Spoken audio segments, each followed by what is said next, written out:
C'est l'histoire d'une princesse exilée du Burundi, Esther Kamatari, fille du prince Ignace Kamatari, une dynastie qui a régné sur le Burundi pendant près de 5 siècles.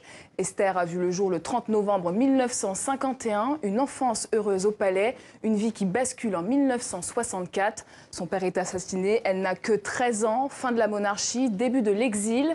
La princesse Kamatari arrive à Paris, tout est à reconstruire. Son mètre 80 va attirer l'œil, une silhouette qui va la propulser sur les plus grands podiums du monde. Premier mannequin noir de France dans les années 70, ambassadrice de Guerlain. Une carrière couronnée de succès et le conte de fées se poursuit. Bonsoir Esther Kamatari. Bonsoir. Alors les podiums n'ont plus de secret pour vous. À 66 ans, vous venez de vous lancer sur d'autres planches, la comédie. Vous faites partie du casting de River Hotel, série diffusée sur TV5 Monde, lancée hier à Kinshasa. Du mannequinat à la comédie, la marche a été haute. D'abord, je voudrais en profiter pour en faire un petit coucou à toute l'équipe qui est encore à Kinshasa. Mais moi, je trouve ça extraordinaire de commencer une carrière cinématographique au Congo, au bord du fleuve Congo. C'est une très très belle expérience et je pense que tout le monde devrait, toutes les femmes en tous les cas, devraient avoir l'esprit ouvert pour commencer à se mettre en question tout le temps et recommencer d'autres choses. Et quel rôle vous jouez dans River Hotel? Je suis l'épouse du propriétaire de l'hôtel. Je suis une femme possessive. Je ne peux pas avoir d'enfants, mais comme je ne peux pas avoir d'enfants, je laisse mon mari, Marco, avoir des petites aventures, mais en fait, derrière, je veille au grain. Alors après avoir passé 3 décennies auprès des plus grands couturiers du monde, Paco Rabanne, Lanvin, Dior, quels sont les rêves aujourd'hui de la princesse Kamatari? Les rêves de la princesse Kamatari aujourd'hui sont de transmettre l'art du beau, l'art de l'élégance aux nouvelles générations.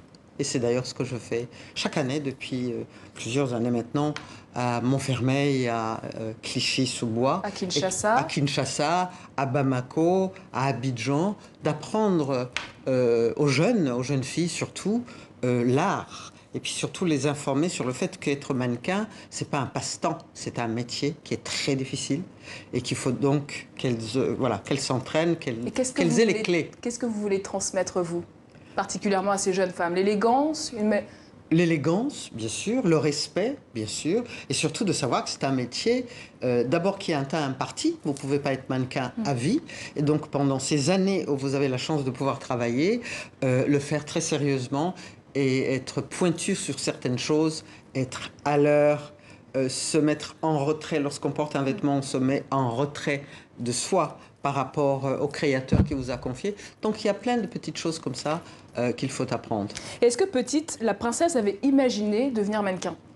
Pas du tout. Alors petite, au palais, au Burundi, il n'y avait pas de magazine. Je crois que les magazines, c'était par image que j'ai dû voir. Et en couverture, il y avait toujours une blonde aux yeux bleus. Et malgré mon imagination débordante, je ne pouvais pas m'imaginer blonde aux yeux bleus. Donc, je rêvais de devenir pilote de chasse. Je rêvais d'aller sur la Lune. Je rêvais de faire de la plongée. Je ne sais pas, je rêvais. En tout cas, c'est le rêve qui m'a permis, à mon avis, de partir. Alors, l'élégance, c'est le ciment de votre identité. Vous diriez que c'est inné ou c'est le fruit d'une éducation, cette élégance que vous incarnez aujourd'hui? Je dirais que c'est les deux. Je dirais que c'est le fruit d'une éducation, parce qu'il faut avoir un modèle pour pouvoir avancer. Mes parents ont été ce modèle. Et ensuite, au fur et à mesure, au fil du temps, parce qu'on est curieux, on regarde, on apprend. Je crois que c'est la chose la plus importante, c'est d'apprendre, d'avoir assez d'humilité pour se dire qu'on ne sait pas tout, mais l'éducation, forcément. Sans éducation, c'est mort. Et quels ont été vos plus beaux souvenirs d'enfance au palais? Mes plus beaux souvenirs d'enfance au palais, c'était le dimanche, quand le roi Mwambutsa m'a amené au cinéma, dans une voiture décapotable style américaine. C'est le frère de votre père? C'est le frère de mon père, dans cette voiture décapotable, et qui me donnait alors, évidemment, je ne sortais pas par la portière, parce que c'était trop facile, il fallait que je saute. Et qui me donnait de l'argent pour que j'aille au cinéma, et que j'invitais tous les copains du quartier. Et donc, on achetait les billets. La première partie allait voir le début du film. Quand il sortait, on mettait le tampon sur la main. Quand il revenait à l'entracte boire le Fanta, c'était une deuxième équipe qui allait. Et puis à la fin du film, on se racontait toute l'histoire ensemble. Ça, c'était une belle histoire. Alors, vous me disiez en préparant cette interview qu'être princesse revenait à être une sorte de courroie de transmission pour la famille royale. Qu'est-ce que ça veut dire? Ça veut dire que nous étions élevés comme tous les autres enfants, parce qu'il ne fallait pas faire de différence, il ne fallait pas se prendre la tête. Être princesse n'est pas une fin en soi. Faut-il encore le mériter? Donc, comme nous étions élevés avec des autres enfants, nous les écoutions et nous racontions ce que nous avons entendu, ce qui se passait dans leur Rougo chez eux, et ça permettait à nos parents de réparer. Et il y a l'exemple de la feuille de bananier, racontez-nous. Ah oui, alors cette histoire elle est magnifique. Donc j'allais à l'école primaire comme tous les enfants, etc. J'avais des chaussures, les autres n'en avaient pas. Donc quand je sortais du palais, je les enlevais, je les cachais derrière une touffe d'herbe, j'y allais pieds nus comme les autres. Et tous les midis, moi, on m'envoyait à manger dans... Vous savez, à l'époque, les Tupperware n'existaient pas, mais comment ça s'appelle, qui se superposent avec du poulet, de la viande, de la sauce. Un repas, oui. Un repas. Et les autres élèves avaient leur dîner, parce qu'ils n'avaient pas eu le temps de préparer le déjeuner, qui était dans des feuilles de bananier enroulées comme ça et qui déposaient au-dessus de la fenêtre de la classe. Et je passais ma matinée à chercher ma victime du jour, c'est-à-dire que j'échangeais mon repas. Ça veut dire que tous ces élèves, chacun pouvait manger au palais, et moi, je mangeais dans leur Rougo. Et il y avait des aspects moins drôles de la vie de château? Oui, il y avait être en permanence en exemple, parce que finalement l'exemple vient d'en haut. Oui, il faut obéir et ne pas forcément... jouer, aller à la messe tous les dimanches, écouter attentivement. Si, il y avait évidemment des devoirs, beaucoup. Alors en 1964, vous avez à peine 13 ans, votre père, le prince Kamatari, est assassiné. Qu'est-ce qui se passe dans votre tête Lorsque mon père est assassiné, ce qui se passe dans ma tête, d'abord je le vois mort. Pour l'assassiner, ils lui ont fracassé le crâne avec un marteau. Mon père mesurait 2,15 m et le voir dans ce cercueil tout petit, déformé, je me suis dit que je ne pouvais pas vivre dans un pays qui tuait les pères et que j'allais tout faire pour le quitter. Mais je crois que c'est aussi un moment qui a marqué ma vie parce que je me suis rendu compte qu'il y avait une chose très importante, c'était l'humilité. Et je me suis dit que, voilà, que rien n'était jamais gagné, rien n'était définitif. La preuve, je l'avais à ce moment-là. Et voilà, ça c'est vraiment quelque chose qui a conditionné ma vie. Et est-ce qu'on se remet d'une telle horreur, de cette image du père dans le cercueil? Le temps est le meilleur médecin. On ne s'en remet pas, mais on se dit en même temps qu'être orphelin, ce n'est pas une maladie, qu'il n'y a pas des boutons qui vous poussent sur la figure, qu'il vous manque une lumière, il vous manque un guide. Et c'est peut-être aussi ce que j'ai essayé de faire avec d'autres enfants orphelins.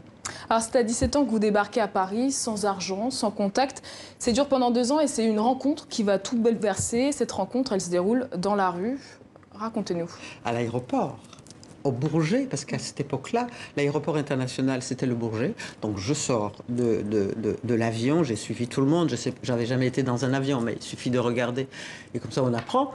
Je me trouve dans l'aéroport et puis d'abord je suis fascinée de voir un tapis roulant, fascinée de voir qu'on pouvait mettre une pièce dans une machine et que là, il y avait une bouteille de coca. Et donc je me suis assise dans l'aéroport et je me suis dit, je suis la princesse Esther Kamatari du Burundi et il m'arrivera forcément quelque chose. Donc je reste, je prends du temps. Et là, vous rencontrez un homme. Et il y a un monsieur qui vient vers moi, d'où venez-vous, qui êtes-vous, etc. Je lui raconte ma vie. Il m'invite dans Paris, il me loue une chambre pour 10 jours, il va me donner 2 billets de 500 francs à l'époque, il va me serrer la main, il va me dire bonne chance. Cette personne-là, que je n'ai plus jamais revue, je ne sais pas s'il est toujours en vie, m'a ouvert les portes de la France. Comment vous êtes arrivé dans le mannequinat? Par un coiffeur. Une rencontre aussi? Une rencontre. Ma vie, en fait, c'est une succession de rencontres. Alors, première mannequin noir à défiler en France, vous parcourez la planète. Est-ce que vous avez eu le sentiment de prendre votre revanche sur la vie? Avec cette carrière fulgurante, internationale?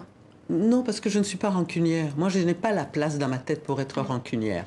Moi, j'avance, j'écoute, je suis curieuse. Et puis, il y a des rencontres, il y a les gens... Lorsque vous êtes bon, vous rencontrez les belles personnes. Et combien de temps il vous a fallu pour renouer avec le Burundi? Très longtemps. J'ai haï le Burundi. Je ne voulais plus jamais entendre parler du Burundi. Mais en même temps, je me revendiquais toujours, c'était vraiment contradictoire, je me revendiquais toujours la princesse du Burundi.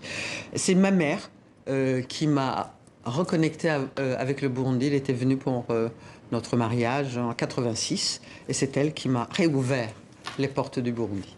Alors avant de finir, une dernière de vos casquettes, ambassadrice de Guerlain, vous partez à Abidjan demain pour fêter les 190 ans. En tant que femme africaine, qu'est-ce que vous avez apporté à cette maison de luxe rapidement? Le partage de l'art du beau.